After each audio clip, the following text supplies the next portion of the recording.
Ассалому алейкум бинандагони гироми, барномаи иттилоотии пайғом манзури шумост.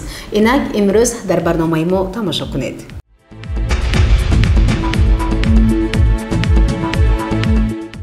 санаи 7 декабри соли равон раиси вилояти суғд Раҷаббой Аҳмадзода бо сафари корӣ ба шаҳри Панҷакент ташриф овард. Гузориши нахустини мо дар таҳияи Ҷаҳонгиртолибӣ ва Шоҳусайн Соилиев. Таваҷҷӯҳ намоед. дар сарҳади шаҳри Панҷакент бо ноҳияи айнӣ фаъолон раиси вилояти суғд Раҷаббой Аҳмадзодаро бо эҳтироми хоса ва гарму самимӣ истиқбол гирифтанд.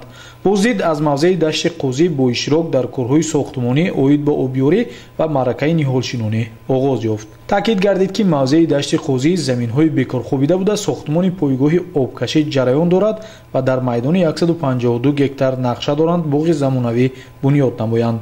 барои бунёди боғу тогзор аз ҳисоби заминҳои собиқ хоҷагии деҳқонии суғдиён дар майдони 19 гектар себзор, 26 гектар ангур, 57 гектар чормағз, 34 гектар сиёҳолу ва 15 гектар тутзор ба нақша гирифта шудааст. ман Қурбонмуродов Холмурод, раиси кооперативи тиҷорати Тавҳид, аз соли 1999 сол ман раиси хоҷагии деҳқонии Тавҳид мебошам.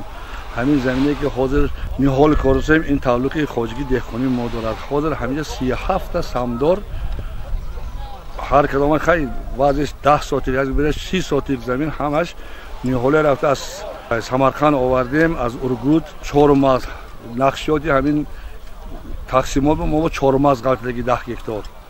ин худо хоҳад ҳамин 10 гектар мекунем. мана ба муносибати сар кардани мо мана об буромадад мана ба муносибати ҷаноби олӣ ва ҳазорон раҳмат ки мана мо дастгирӣ кардан об набуд об бураваросен. раиси вилоят ду бор пеши мо омадан мо дидем ҳамин обои буровар достан. мана ҳозир ҳама техника ҳамҷа коркурос худо хоҳад боғ мекунем, обод мекунем, об бурод ҳамеш обод мешавад. ман Эгамбердиев Муратхоил, сокини деҳаи Киштадаки Поён, хоҷагии деҳқони Тавҳид азо 60 сотиқ мо ба саҳм растагӣ ки мо ҳамин 60 сотиқ ба худам чомақ корда оянда хизмат карда ҳамин боғоре кабуд карда бо кӯшиш мекунем ки боғзорро зиёдтар мекунем, ободии мамлакатимо Тоҷикистон ба ҳиссаи худро мегузорем. барои интихоби навъҳо, нақшагузорӣ ва амалисозии проект мутахассисон аз вилояти Самарқанди Ҷумҳурии Ӯзбекистон ҷалб гардиданд. бо нияти нек дасти дуо бардоштанд ва ба ниҳолшинонӣ оғоз карданд. худо ҳамин нияти нек ки ин боға бунёд кардид ино ҳамаш саб шавад. ҳамин омади кори тамоми боғпарварои тиҳад ҳамин ҷаноб оли сари мо сиҳат саломат бошану ҳаминҷа оянда садсолаҳо барои халқ аз идомаи сафари кории раиси вилояти суғд дар шаҳру деҳоти Панҷакент дар барномаҳои минбаъда иттилоъ хоҳем дод.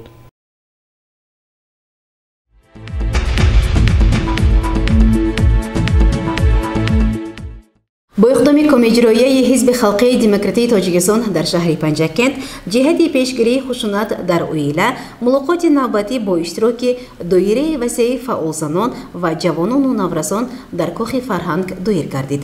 идомаи ин мавзӯъ дар гузориши навбатии барномаи иттилоотии пайғом. дар толори хурди кӯхи фарҳанги шаҳри Панҷакент вохӯрии навбатии кормандони ҳизби халқии демократии Тоҷикистон дар шаҳри Панҷакент бо коршиносон, фаъолон ва ҷавонон дар доираи 16 рӯзи мубориза алайҳи хушунат дар оила доир гардид. вохӯрӣ бо суханронии муовини раиси ҳизби халқии демократии Тоҷикистон дар шаҳри Панҷакент Парвина Тошева мақсади мулоқотро ба ҳозирин шарҳ дод.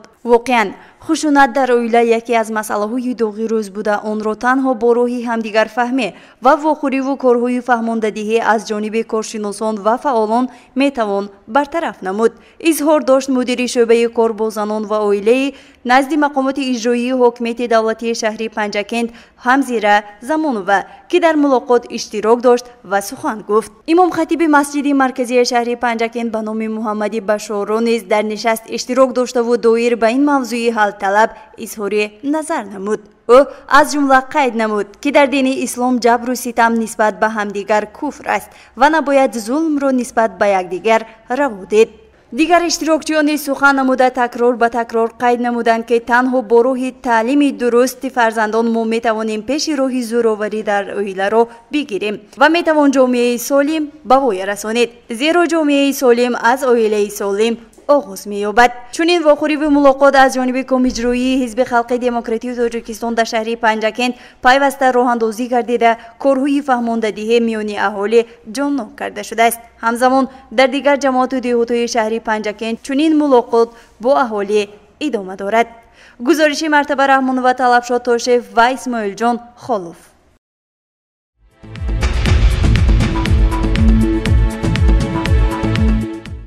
ادامه برنامه اطلاعاتی پیغام سنه 9 دکبر همچون روز بین المللی مبارزه با کروپسیا اعلام شده است. گزارش نوبتی برنامه در این باره تهیه شده است. کشوری ما از روزهای نخستین به دست آوردن استقلالیت دولتی مبارزه با کروپسیا را همچون سمت افضلیتناک سیاست دولتی قرار داده و تشکل زمینه‌های حقوقی و ساختاری و تحکیم همکاری‌های بین المللی در این سمت آغاز نمود.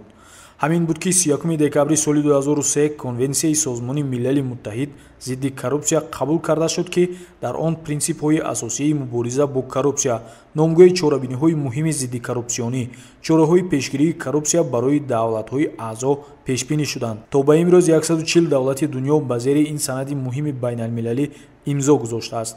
جمهوری تاجیکستان نیز با حجت مذکور 25 سپتامبر سال 2006 امضا گذاشته است که از جانب مجلس نمایندگان مجلس عالی کشور 16 اپریل سال 2008 این سند تصدیق گردید. همزمان با تشبث مجمع کلی سازمان ملل متحد 9 دکبر همچون روز بین المللی مبارزه با کروپسیا در تمام جهان اعلان شده است. با نظرداشت پذیرفته شدن کنونسیای مذکور از طرف تاجیکستان ضرورت مطابق نمودن سندهای معیاری و حقوقی به معیارهای بین المللی گردید که در این اساس یک قطار اصلاحات حقوقی در سمت تنظیم قانونگذاری به راه مانده شد. چنانچه قبول قانون جمهوری تاجیکستان درباره مبارزه بر ضد کروپسیا در سال 2005 کودکس های جنایتی و مرافعوی جنایتی، کودکس آداب خدمتچی دولتی و دیگر سندهای معیاری حقوقی برخی از نامگوی زیادی آن چاره‌بینی هاست که جهت مقاومت با کروپسیا در عمل تطبیق شدند و این روند ادامه دارد. با مقصد مبارزه بواسطه با کروپسیا در مملکت و متحد ساختن سعی و کوشش‌های ضد کروپسیونی دولت با مبارزه جلب نمودن جامعه شهروندی، نمایندگان بخش خصوصی و تشکیلات‌های بین‌المللی با فرمان پرزیدنت جمهوری تاجیکستان از 10 январи سال 2007 مقامات مخصوص گردانیده شده ضد کروپسیونی، агентии назорати давлатии молиявӣ ва мубориза бо коррупсияи ҷумҳурии тоҷикистон таъсис ёфт ки вазифаҳои асосии он аз назорати давлатии молиявӣ пешгирӣ, барҳам додан ва ошкор намудани ҳуқуқвайронкуниҳои коррупсионӣ, таҳқиқи ибтидоӣ, тафтиши ҷиноятҳои коррупсионӣ ва амалӣ намудани маҷмӯи тадбирҳои сиёсати давлатии зидди коррупсионӣ иборат мебошад. коррупсия зуҳуроти номатлубест ки эътимоди мардумро ба давлат коса гардонида обрӯи эътибори онро коҳиш медиҳад. барои рушди иқтисодиёти пинҳонӣ ва истифодаи ғайримақсадноки маблағҳои давлативу ҷамъиятӣ шароит фароҳам меорад ва дар маҷмӯъ боиси поймолшавии ҳуқуқи инсон ва заиф шудани пояҳои ахлоқии ҷомеа мегардад. мақомоти махсус гардонидаштаи зидди коррупсионӣ аз баланд бардоштани маърифати зидди коррупсионии аҳолӣ ва фароҳам овардани фазои тоқатнопазир бо коррупсия, бартараф намудани сабабу шароитҳои ба коррупсия мусоидатмонда ва дар маҷмӯъ паст намудани шиддати коррупсия дар ҷумҳурии тоҷикистон иборат буда, барои инкишофи арзишҳои демократӣ ва баланд бардоштани сатҳи некуаҳволии мардум равона карда шудааст. муқовимат бар зидди коррупсия дар сиёсати давлатии ҷумҳурии тоҷикистон ҳамеша яке аз масъалаҳои асосӣ буда, муқовимат ва пешгирии омилҳои ба он мусоидаткунанда сол ба сол ҷиддитар мешавад. ин дар ҳолест ки кишвари мо аз рӯзҳои нахустини ба даст овардани истиқлолияти давлатӣ мубориза бо коррупсияро ҳамчун самти афзалиятноки сиёсати давлатӣ қарор додааст. муқовимат бо коррупсия кори дастаҷамона буда, мақомоти давлатӣ дар якҷоягӣ бо ҷомеаи шаҳрвандӣ ва бо иштироки ҳар як фарди ҷомеа метавонад ба паст кардани шиддати он мусоидат намояд. бо мақсади расидан ба ҳадафҳо то ин муддат се санади барномаи миёнамуҳлати давлатӣ аз ҷумла бо қарори ҳукумати ҷумҳурии тоҷикистон аз 26 январи соли 2008 таҳти рақами 34 стратегияи мубориза бо коррупсия дар ҷумҳурии тоҷикистон барои солҳои 2008-2012 ва фармони президенти ҷумҳурии тоҷикистон аз 30 августи соли 2013 таҳти рақами 1504 стратегияи муқовимат ба коррупсия дар ҷумҳурии тоҷикистон барои солҳои 2013-2020 ва стратегияи давлатии муқовимат бо коррупсия дар ҷумҳурии тоҷикистон барои давраи соли 2030 бо фармони президенти ҷумҳурии тоҷикистон аз 3 августи соли 2021 таҳти рақами 222 қабул карда шуд.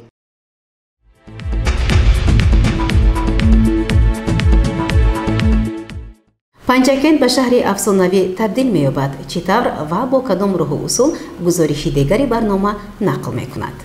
дар маҷлиси ҳафтавори назди раиси шаҳр ба масъулин супориш дода шуд ки вобаста ба чароғон ва сарсабзу хуррам намудани гулгашту хиёбонҳои шаҳри панҷакент чораҳои зарурӣ андешида шавад.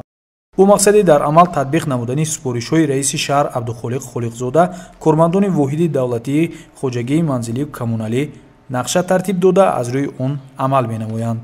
шоҳрух шарифов, директори корхонаи воҳиди давлатии хоҷагии манзили коммуналии шаҳри панҷакент, дар баробари дигар корҳои ободонӣ ки имрӯз дар шаҳри панҷакент пешрафт истодааст, чароғонкунии роҳи асосӣ дар марҳилаи аввал, роҳи асосӣ яъне хиёбони рӯдакии шаҳри панҷакент бо гузоштани 16 адад сутунпояҳои равшанидаҳанда чароғонкунӣ идома дорад ва боварии комил дорем ки дар сурати мавриди истифода қарор гирифтани чунин равшанидаҳандаҳо шаҳри панҷакент шабонгаҳ ба як ҳусну шаҳомати дигарро ба худ замъ мекунад ва ба як хиёбони воқеан гулгашти хиёбони пешрафта табдил меёбад. имрӯзҳо чуноне ки дар доираи таҷлили 30-солагии ислоҳоти давлатии ҷумҳурии тоҷикистон як қатор корҳои ободонӣ дар шаҳри панҷакент бо маром пеш рафт ва имрӯз ҳама аҳли коллективи корхонаи воҳиди давлатии хоҷагии манзили коммуналии шаҳри панҷакент тасмим гирифтанд ки нақша чорабиние ки ба пешводи 30-солагии ислоҳоти давлатии ҷумҳурии тоҷикистон ба тавсиб расида буд ва дар мувофиқа бо мақомоти иҷроии маҳаллии ҳокими давлатии шаҳри панҷакент корҳои зиёди назаррасро ба итмом расонданд. ва имрӯз шоҳид ҳастед ки дар тамоми гулгаштҳои шаҳри панҷакент шинондани гулҳои мавсимӣ, дигар кардани намои берунии шаҳри панҷакент бо маром идома дорад ва боварӣ комил дорем ки то арафаи соли нави 2022 он чароғакҳое ки имрӯз мо тасмим гирифтаем ва дар хиёбони рӯдакии шаҳри панҷакент бояд насб кунем, мавриди истифода қарор диҳем. умед мекунем ки шаҳри панҷакент ба як шаҳри зебову орзуҳо табдил меёбад.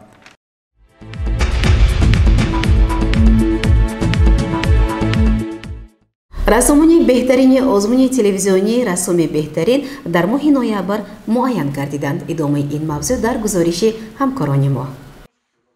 телевизиони симо дар ҳамкорӣ бо ширкати рахш таксӣ дар шаҳри панҷакент озмуни телевизионии рассоми беҳтаринро эълон намуда буд. даври дуюми озмуни мазкур дар толори кохи лоиқ ҷамъбаст гардид. дар маросими тӯҳфасупорӣ нахуст роҳбари ширкати рахш таксӣ дар шаҳри панҷакент мафтун ҷӯраев бо ғолибони озмун ва волидонашон суҳбати самимӣ анҷом дода қайд намуд ки мақсад аз баргузории озмунҳои гуногун ин дарёфти истеъдодҳои нав, дастгирӣ ва ҳавасманд намудани кӯдакону наврасон мебошад. сипас дар вазъияти тантанавӣ ба ғолибон ва иштирокчиёни фаъоли озмун ифтихорнома ва тӯҳфаҳо супорида шуд. мукофонида мешавад ба усмонова ҷонона барои иштироки фаъолона дар озмуни телевизионии рассоми беҳтарин таҳти унвони тараннуми истиқлол бахшида ба 30-солагии истиқлолияти давлатии ҷумҳурии тоҷикистон. директори рахш таксӣ дар шаҳри панҷакент ҷӯраев мафтун. солеҳова мадина,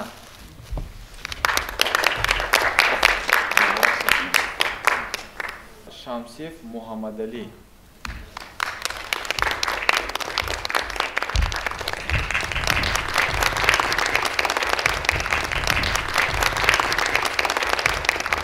ифтихорнома дода мешавад ба ҳамидова фотима.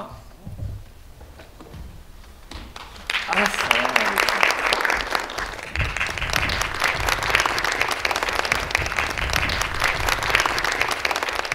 ифтихорнома дода мешавад барои ишғоли ҷойи сеюм дар озмуни телевизионии рассоми беҳтарин таҳти унвони тараннуми истиқлол бахшида ба 30-солагии истиқлолияти давлатии ҷумҳурии тоҷикистон.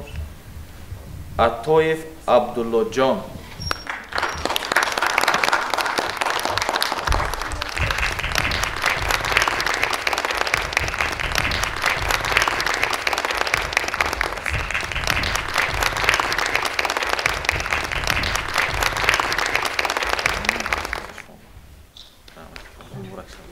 ифтихорнома дода мешавад барои ишғоли ҷои дуюм дар озмуни телевизионии рассоми беҳтарин таҳти унвони тараннуми истиқлол бахшида ба 30 солагии истиқлолияти давлатии ҷумҳурии Тоҷикистон Мирбобоева Меҳрнигор.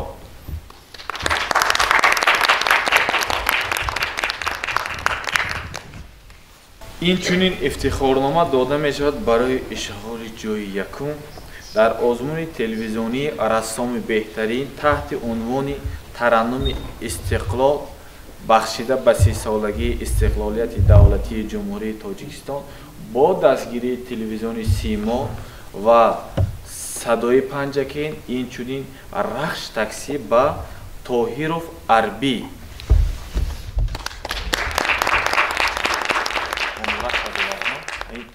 برای شما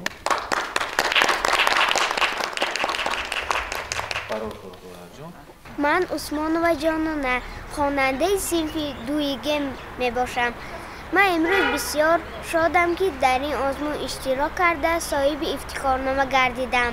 من از نام خودم و از نام همه اشتراکچیان مینداری خود را به شرکت سیما و رقص تاکسی میرسانم. من رسمی شرکت من اکرم زاده امیرشهروان اختیارنامه. یکی از اشتراکچی فعال آزمون حکیمова رخساره خواننده صنف 11 مؤسسه تحصیلات میانه عمومی رقم 29 می باشد که در آزمون رسمی بهترین صاحب شاه جایزه گردید، ولی متاسفانه این غالب آزمون با سبب بیمار بودن در بیمارخانه قرار داشت و با مقصدی با افتخارنامه و تحفه قدردانی نمودن رخساره ما به بیمارخانه مرکزی شهر پنجکن تشریف آوردیم. رخساره نظمی شما کارتان است؟ نقش شده؟ ای آفرین خدای خوش ببینید. ما امروز بعد شجاعت دادیم، افتخارنامه دادیم، بعد گفتیم که یک تا دختری خوشرو گفتیم رخساره بانو هستن گفتیم ما همون با رفته افتخارنامه شونه و در خود بیمارخانه خبر ده حتما میرسونیم. افتخارنامه داده میشود با حکیمова رخساره برای اشغال شاه جایزه در آزمون تلویزیونی رسام بهترین تحت عنوان ترنم استقلال بخشیده به 30 سالگی استقلالیت دولتی جمهوری تاجیکستان شما با هدیه کرده بشود. مبارک شود خواهر جان من.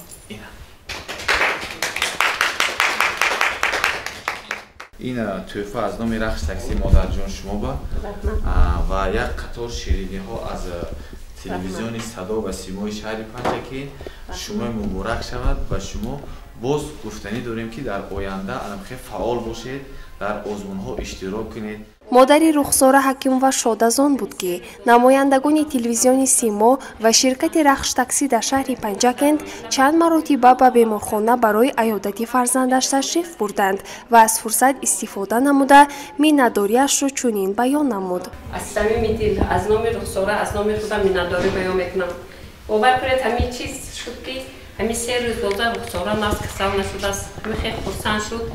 برای همینم در آینده با کارهای همتون موفقیت میخوام. بسیار همه وقت خیلی جوانای دستگیری کنیدن، جوان آینده ملت، آینده تاجیکستان. شرکت صدا و سیما در یکجایگی با شرکت رخش تاکسی در شهر پنجکند پیوسته تلاش می‌سازد که اقدام‌های بهترین را راه‌اندازی نماید تا کودکان و نورسان به کوچه‌گردی مشغول نشده در آزمون‌های گوناگون اشتراک نمایند، هنر و استعدادشان را صیقل داده صاحب جایزه‌ها کردند. گزارش صبرینا اکرم و خیام جورایف، نیک محمد میرجانوف و شاهحسین صالحوف.